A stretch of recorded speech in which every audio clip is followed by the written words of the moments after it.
Okay, now let us basically differentiate between two important concepts in economics: a change in the quantity demanded and a change in demand. Let's first differentiate between quantity demanded and demand. We said already that a demand means the willingness and ability of consumers to demand or buy or purchase different quantities of a good at different prices during a certain period of time, a day, a week, whatever, okay? However, quantity demanded means the willingness and ability of consumers to purchase a specific quantity of a good at a specific price. So, what actually a change in the quantity demanded means? It means a movement from one point to another point on the same demand curve, by a change in the price of a good. Let us basically illustrate, this concept graphically. Consider the following data over here. As you can see, we have the price, 5, 4, 3, 2, 1, and then we have the quantity demand. As you can see, the law of demand is easily, seen in this schedule. Okay. Now, as you can see, we have drawn this demand schedule in this graph over here, and as you can see, we obtain, a demand curve which is downward sloping, of course.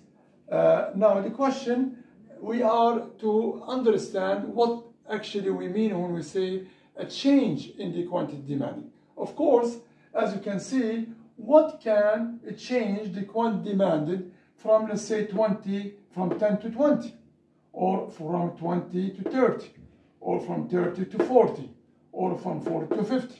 In other words, what has to change before the quantity demanded will change? Of course, the answer is located on the vertical axis. It is on the price. So, the price has to change before the quantity demanded, it changes.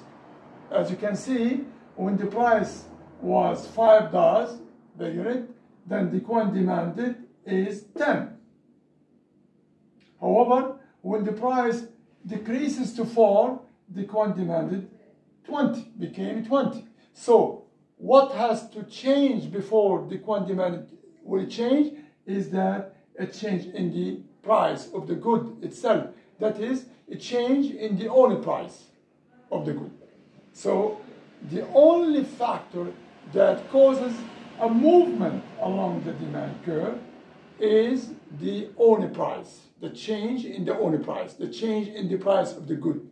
As you can see, when the price it changes or decreases from 5 to 4, then the quantity demand will change from 10 to 20. That is, we move from A to B. That is, we have, a change downward along the demand curve from A to B.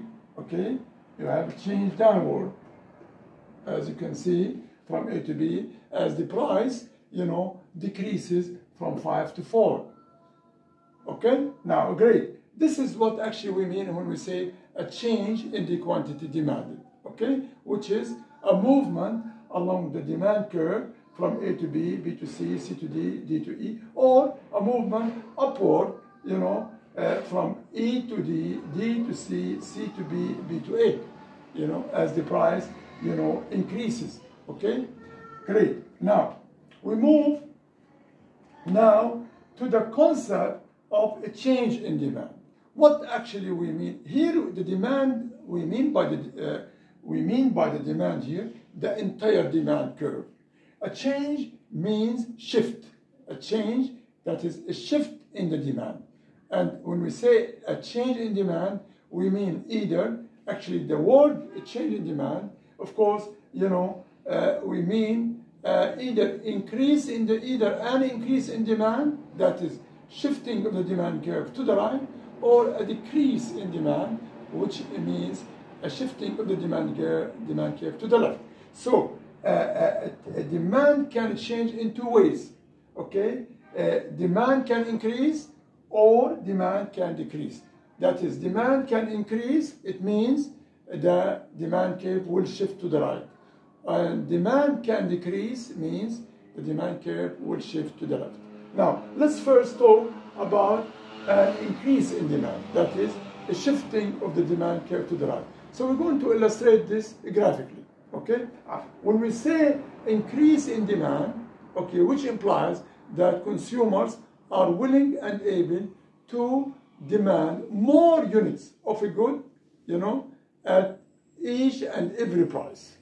Here, consumers are willing and able to demand more units of a good at each and every price. So look over here, the demand schedule of A. When the price was 1, the coin demand was 10. When the price was 2, the coin demand was 7. When the price was 3, the coin demand was 5. When the price was 4, the coin demand was 2. Of course, and this is the demand schedule A. Okay, this we draw it here. This is DA for the demand schedule A. Now we're talking about increase in demand, which means that consumers are willing and able to buy more units of a good at each and every price. So at the price 1, now, because we have an increase in demand, at the price of 1, not anymore they will demand 10, but they will demand higher than 10. So now they are demanding 15. At the price of 2, they don't demand 7 anymore, but they demand 10. At the price of 3, they, instead of demanding 5 units, now they are demanding 7 units. At the price of 4, instead of demanding 2 units, now they are demanding 5 units. So now this here, the demand of B, which is, corresponding to the demand schedule B. That's the demand of B. As you can see, the demand of B has shifted outward to the right, which means we have an increase in the demand curve, okay, in the entire demand, because because the demand has shifted to the right, okay. Now we move to look at a decrease in demand. So the decrease in demand means that consumers or buyers are willing and able to buy, less units of a good or a service at each and every price. So this is the demand schedule of A. We said already that when the price was 1, they used to demand 10. When the price was 2, they used to demand 7. And when the price was 3, they used to demand 5. When the price was 4, they used to demand 2 units. Now, when we're talking about a decrease in demand, now consumers are willing to demand less units at each and every price. So look, price was 1, now they are not demanding 10 anymore, but demanding 6, less units of the good. When the price was 2, when the price now is 2, now the consumers are not demanding 7 units, but they are demanding less units. They are demanding 4 units. Okay, when the price is 3, now consumers are demanding less units, less than 5, which is now, let's say, 3. When demand was 4, now they are not demanding 2, but they are now demanding 1. And so when we draw, the new schedule, okay, for C, we call it here C. Now what you see here, there is, as you can see, the new demand curve is represented by a shifting of the demand curve to the left, which implies that we have a decrease in demand, okay, or a change in demand. So a change in demand means 2 things, either increase or decrease. Now in this case, the change in demand is illustrated by a decrease in the demand, which is illustrated by shifting to the left of the demand curve. Okay, now we move to talk about the factors that cause the demand curve to shift. In other words, we are now talking about the factors that cause a change in demand. A change in demand, which means a shifting in the demand curve either to the right or to the left. What are the factors that can cause the demand curve to change or to shift or increase or decrease? Okay, now we have a bunch of factors. We start with income. as our first factor that causes a change in demand. Now remember, as a person's income changes, that is increases or decreases, the buyer's demand curve for a certain good may increase or decrease or remain the same. Sometimes your income will increase, however the demand of the good stay the same. The demand of the good will stay the same. So doesn't mean that if the income increases, it means the demand will increase. Okay? So here the point that when a person's income increases, then his demand may increase or decrease or stays the same. Now, we have to differentiate here between three kinds of goods we have when we're talking about income, because they are related to any change in income.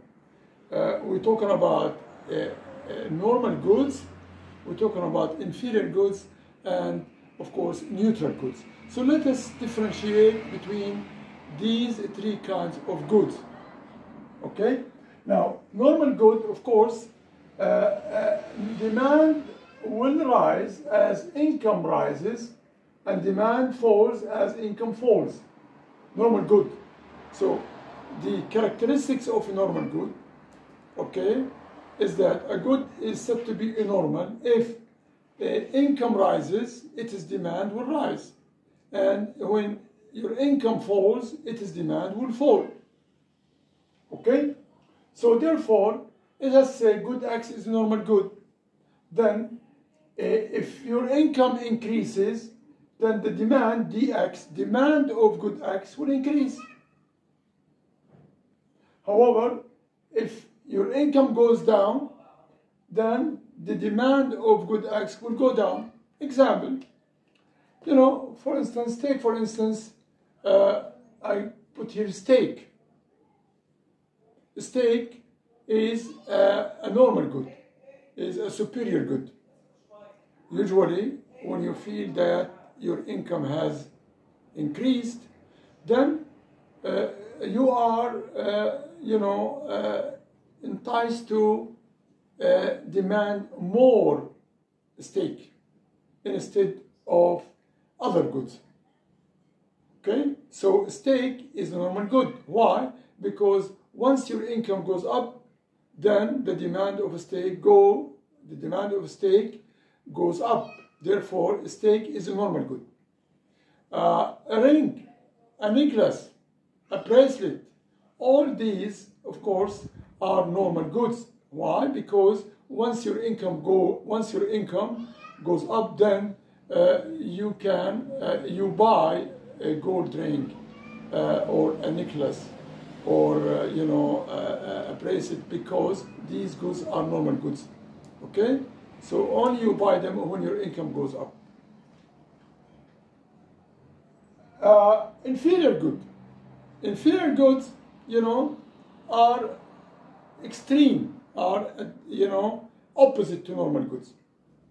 Inferior good, of course, is a good that increases, the demand of that good will increase when your income decreases.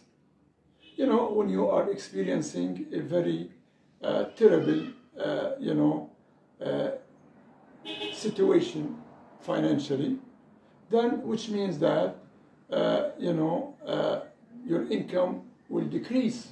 Therefore, once your income decreases, then you tend to purchase the inferior goods. For instance, riding a bus. For some people, riding a bus is an inferior good, is an inferior service. You continue to ride a bus once you feel that your income is down. Once your income increases, then you shift from riding a bus to riding a taxi. So riding a bus is an inferior good, and riding a taxi, okay, or taking a taxi, is a normal good. When we're talking about certain goods, such as lentils. Lentil, for many people, is a kind of inferior good. People tend to, cook, more than once lentils per month. Okay? When their income is down, they tend to purchase or cook, inferior goods, such as lentils. So lentils is an inferior good. Why? Because when your income goes down, the demand of that good, which is lentils, will go up.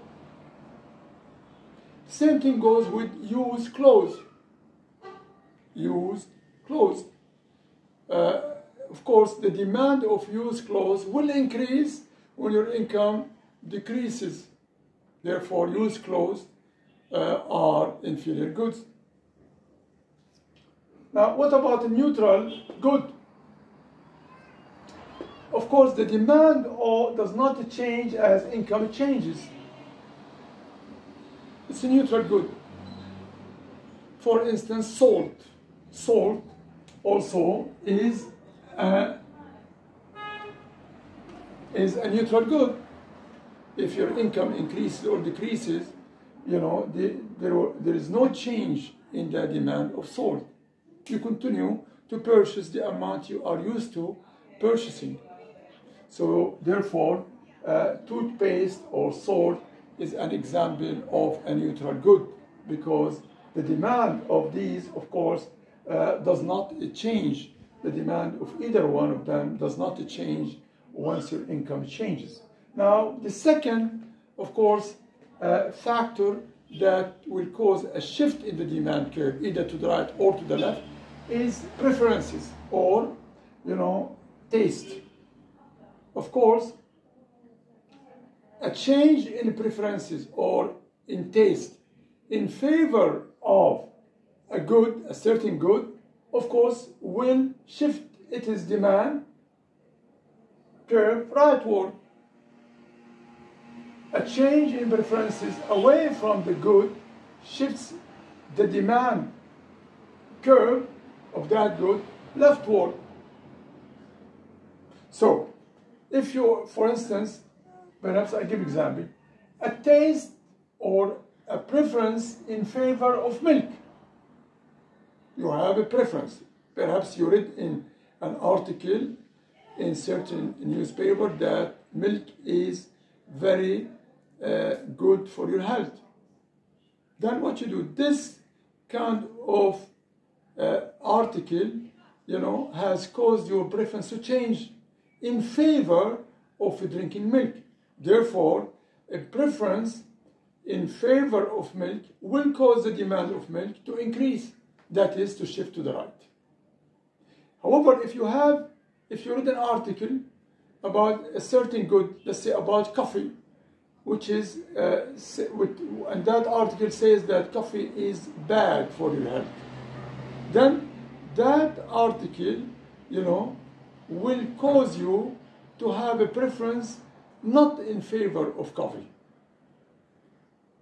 You'll have a preference away from coffee. Therefore, the demand of coffee will decrease. That is, it will shift to the left. So preferences play a major role whether the demand curve will increase or decrease. Of course, we go to the third factor that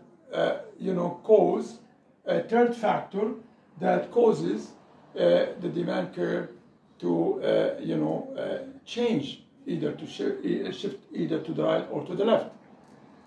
It's called prices of related goods and services.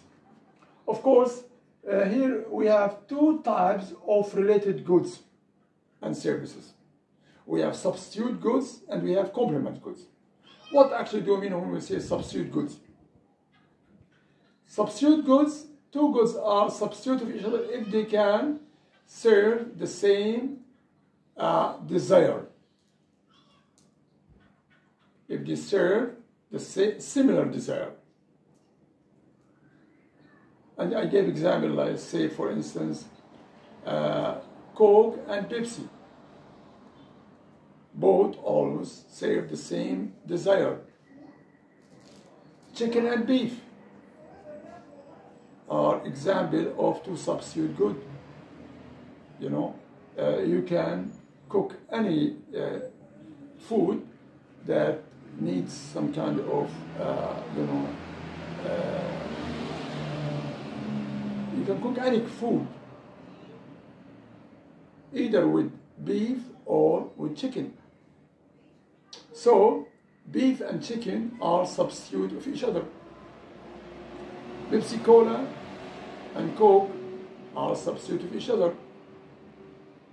Orange juice and apple juice are substitute of each other. Both orange juice and apple juice, both they can satisfy thirst. So they are substitute of each other. Now, goods X and Y are substitutes.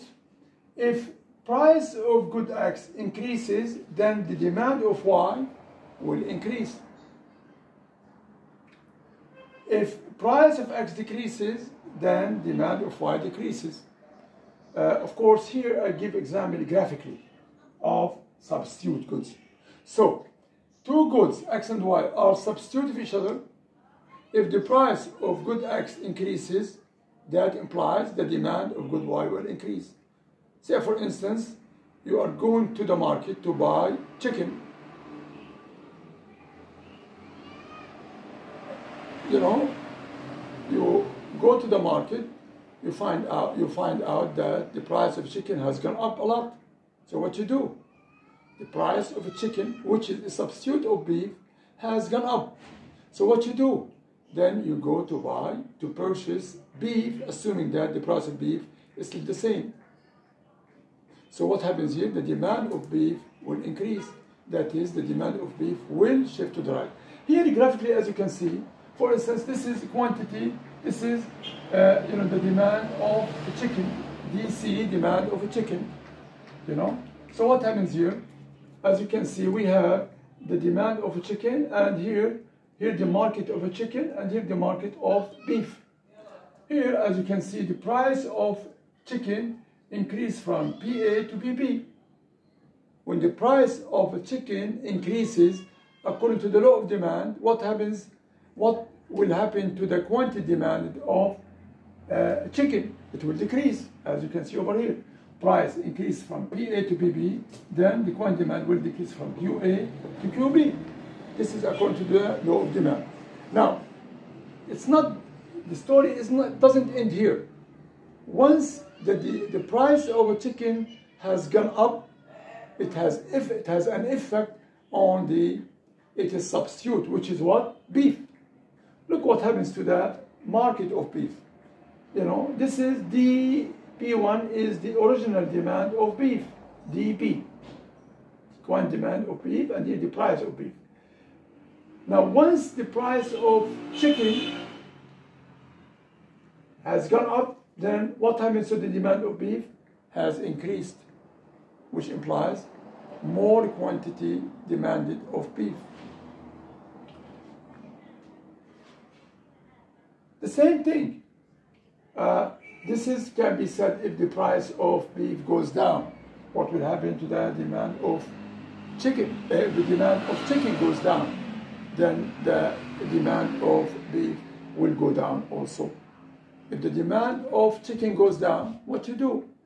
You just don't buy beef.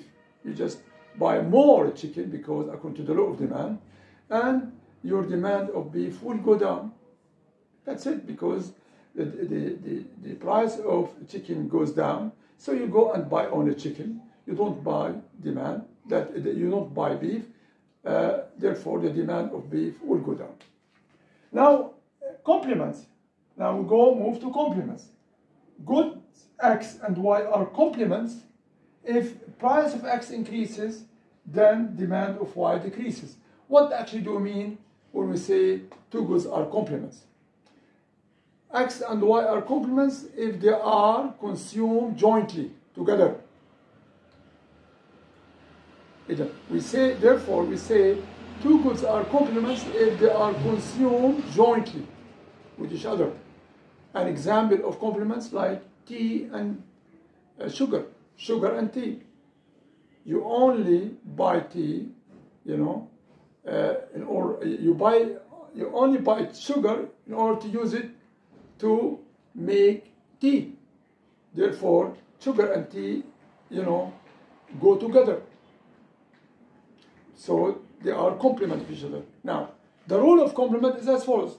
When the price of sugar, which is a complement of tea, goes up, then definitely your demand of tea will go down. Your demand of tea will go down. Same thing. When the price of sugar, which is used to make tea, when the price of sugar goes down, then your demand of tea will go up. You tend to buy more tea. Okay? So here we, show that graphically. Look over here. This is the market of sugar and this is the market of tea. As you can see here, the price of sugar increased from PA to BB. According to the law of demand, when the price of sugar increases, that means the coin demanded of sugar will go down, as you can see, from QA to QB. Now, the story of the increase in the price of sugar doesn't end here. Now, it has an effect on its complement, which is tea. What happens to the market of tea? As you can see, because the price of sugar increased, then the demand of tea will decrease. That is, it will shift to the left. As you can see, shift to left. DT1 goes to DT2. DT1 is the original demand of tea, then it shifts to the left because of the increase in the price of sugar. Now, another factor that causes a change in demand, a change in the, of course, demand, is the number of consumers. Remember that consumers will increase,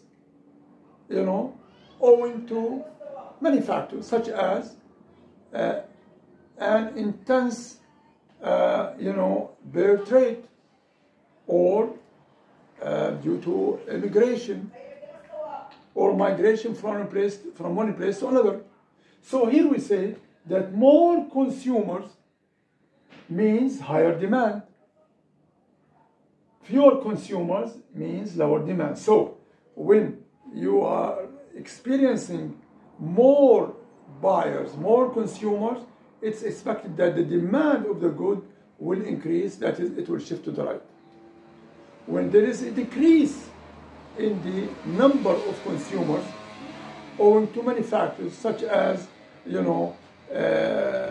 less birth rate, and other war, for instance, or other things, then, of course, we will expect lower demand. Less consumers in an area means less demand of the good. That is, the demand will shift to the left.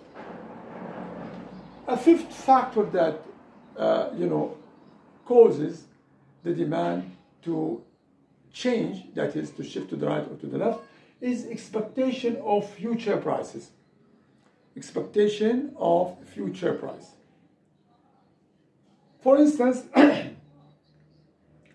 as a consumer, if you expect the price of a certain good to increase next month, so what you do? You will, go and, of course, buy it now to take advantage, of it is lower price now. Why should you wait till next month? Because next month its price will go up. So an expectation of a higher price next month will cause the current or present demand to increase. That is, it will shift to the right. What about if you expect an expectation of a lower price next month? You expect the price, let's say, of a certain good to be lower next month. What will you do now? Of course, now your current demand will decrease. Why? Because you have to wait till next month in order to take advantage of the lower price. So your current demand, your present demand will decrease. That is, it will shift to the left.